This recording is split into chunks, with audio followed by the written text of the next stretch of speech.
À tout de suite. Pour l'heure 8h34, Olivier Dussopt, merci à vous d'être resté avec nous pour écouter Gaspard Proust. Bonjour Gaspard. Bonjour mon bon Mitya, comment ça va ce matin? Passe les plats avec aisance? On commence à le perdre, ce dialecte du Donbass. Mais je vois qu'on a récupéré la soldatesque du croc. Alors, on s'est pété le poignet à force de faire 0 arrière sur sa trottinette en descendant la butte Montmartre. Exactement. Fallait bien que ça t'arrive, car hélas, trop longtemps du croc, on t'a vu faire des rodéos dans le Naturalia de la rue Colincourt. Ou après ton passage infernal, on a retrouvé du vernis à ongles écaillé sur les sachets de quinoa. Tellement les bobottes du coin ont transpiré en s'agrippant aux emballages. Quand tu as envoyé le cul de ta trotte contre le rayon patates douces et courges en promo. Non, Ducrot, tu n'échapperas pas. Cette fois, la vérité que tu dois à nos auditeurs. Enfin, la maréchaussée a mis un terme à ton sinistre terrorisme en mobilité douce. Bah, dis donc. Voilà à quoi ça mène, Ducrot. J'ai pas fini. Que de provoquer les forces de l'ordre, finir sur le capot de leur bagnole. La robe à fleurs étalée sur la 2008 comme une nappe champêtre.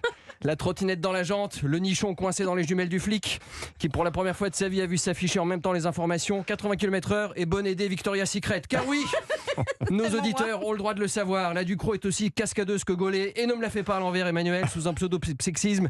Toi qui passes ton temps à faire des papiers dénonçant les excès de MeToo, tu me cherches, tu me trouves.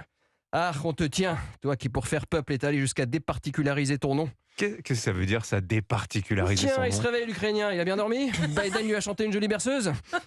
Oui, j'ai bien dit départiculariser son nom parce qu'en réalité Emmanuel ne s'appelle pas Ducrot mais Emmanuel Fonducross Fonenduro della Trottinetta Bella Cici.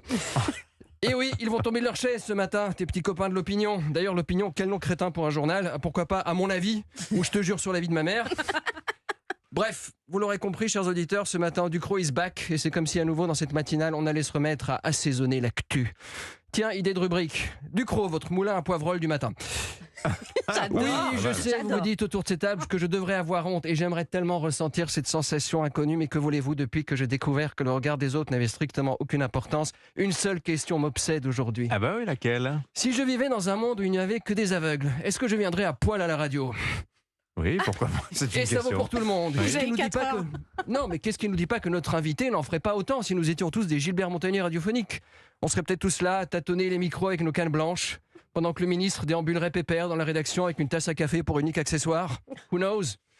Quoi qu'il en soit, ce matin, nous accueillons un vétéran, une gueule cassée de la réforme des retraites, mais qui résiste encore et toujours. À ce point-là. Ah oui, l'invité de ce matin, c'est The Revenant. Imaginez DiCaprio qui aurait traversé une manif de la CGT avec une pancarte « Oui au super profit, la retraite c'est fini !» et qui en ressortirait vivant. Le commun des mortels, après une épreuve pareille, bon, il se rase la tête, il va faire de la méditation dans un monastère au Japon. On peut imaginer un jour Elisabeth Borne traverser un grand portail, mettre des claquettes, un kimono, et demander « Mais où se trouve Dussopt-san ?» Il est là-bas, il travaille son numéro pour un show, les moines Shaolin World Tour. Et quel est son tour? On lui pose un code du travail sur lequel on colle une tête de Thomas Porte et entre deux briques, il doit la briser à la force de ses mains.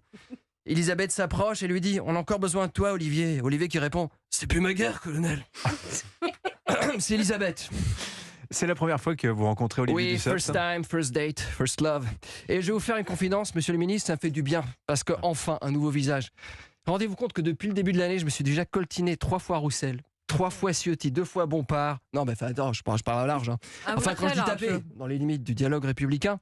Mais attention, c'est pas parce que c'est la première fois que j'ai le plaisir de vous recevoir dans cette matinale, que je co-anime avec le lanceur de rubrique Pavlenko et la psychologue clinicienne Mabrouk, notre accoucheuse carthaginoise des inconscients gauchistes matinaux, que je n'ai pas dit du mal de vous avant que vous ne vous soyez pointé ici. C'est possible. Ah oui, des saloperies sur votre dos. Ça... Qu'est-ce que j'en ai Bah, dit? n'êtes pas le seul. Ah, alors j'ai essayé de faire... Alors, mais Dimitri, c'est vrai, pourquoi mentir? Vous avez déjà été méchant avec Olivier oui, Dussopt. oui. Durant le cirque sur la retraite, j'ai dit que vous me faisiez penser à l'écureuil de l'âge de glace qui s'accrochait à sa noisette.